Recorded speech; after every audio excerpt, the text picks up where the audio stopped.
મિત્રો, ગુજરાતના ક્રિકેટ બાજાર ભાવની ચેનલ કે ન્યૂઝમાં હું સાકિર વડિયા તમારું સ્વાગત કરું છું। મિત્રો, આપણો વિડિયો છે કપાસના પાકને તંદુરસ્ત રાખવા માટે આટલી બાબત અવશ્ય ધ્યાનમાં રાખવા જેવી છે। તો ચાલો વિડિયોને આપણે ચાલુ કરીશું। મિત્રો, આપણે જોયું આ સારા વરસાદથી આ વર્ષની ખેતીનું ચિત્ર બદલાઈ ગયું છે। કપાસ આ વર્ષે સારા છે, પરંતુ હજી ગુલાબી ઈયળની માટે એટલી નોંધી લો કે ગુલાબી ઈયળ કપાસના ખેતરમાં આવવાનો સાચો સમય તો ઓક્ટોબર નવેમ્બર છે, એટલે કે આ મહિનો અને આવતો મહિનો બંને છે। કારણ કે ભૂર પવન વાય ત્યારે તમારી જમીનમાં પડેલા જે કોશેટા છે એ આળસ મરડીને, એટલે કે ઠંડા પડવાનું શરૂ થાય ત્યારથી સુષુપ્ત અવસ્થામાં પડેલી જે ગુલાબી ઈયળના ફૂદા તરીકે બહાર આવે છે।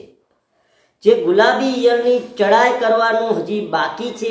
વાવણી પછી ક્યાંક ગુલાબી ઈયળની આત્મઘાતી પેરી દેખાયેલી હતી, પણ એટલે યાદ રાખજો કે કપાસમાં બહુ જ કુણપ લાવશો તો ફાલ મોડો બેસે, અને એવું થયું તો તે ફાલ તમે બચાવી શકશો નહીં। એટલે કે અત્યારથી જ કપાસમાં જે ફાલ લાગેલો તેને બચાવવો, ઝડપથી ઝીંડવા તૈયાર થઈ જાય એવું કરવાનું છે। ટૂંકમાં કપાસ એવો કરો કે ઠંડી પડે તે પહેલાં જેટલા જે ઝીંડવા તમારા કપાસના છોડમાં છે તે તમારા થઈ જાય, આજથી જ એની તૈયારી કરો।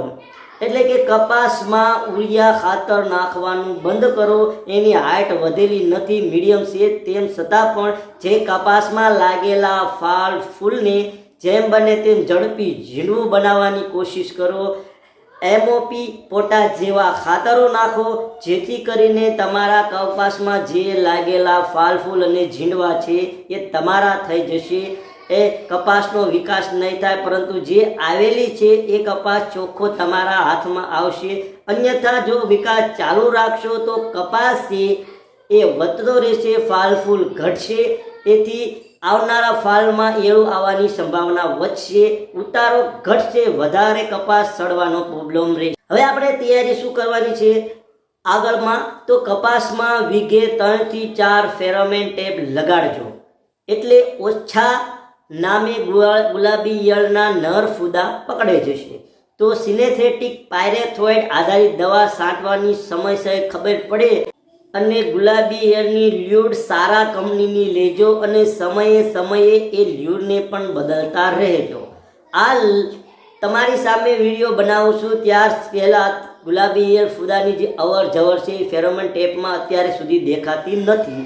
તેનો મતલબ એવો છે કે એમ ગણી શકાય કે અત્યારે આત્મઘાતી પેઢીના ફૂદાની એક્ટિવિટી પૂરી થઈ છે। તમારા વિસ્તારની માહિતી હોય તો અમને કમેન્ટમાં જણાવો કે તમે મૂકેલા ફેરોમેન ટેપમાં ફૂદા જણાયા છે।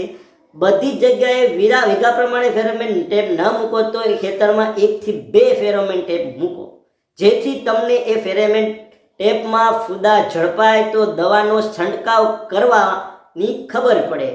એ માટે પણ ફેરોમેન ટેપના છે એ આપણા ખેતરમાં 25 વીઘામાં 1 થી 2 મૂક્યા છે, તો આપણને ફૂદા એમાં આસાનીથી જોઈ શકાય છે, ને દવા છાંટવાની ખબર પડશે।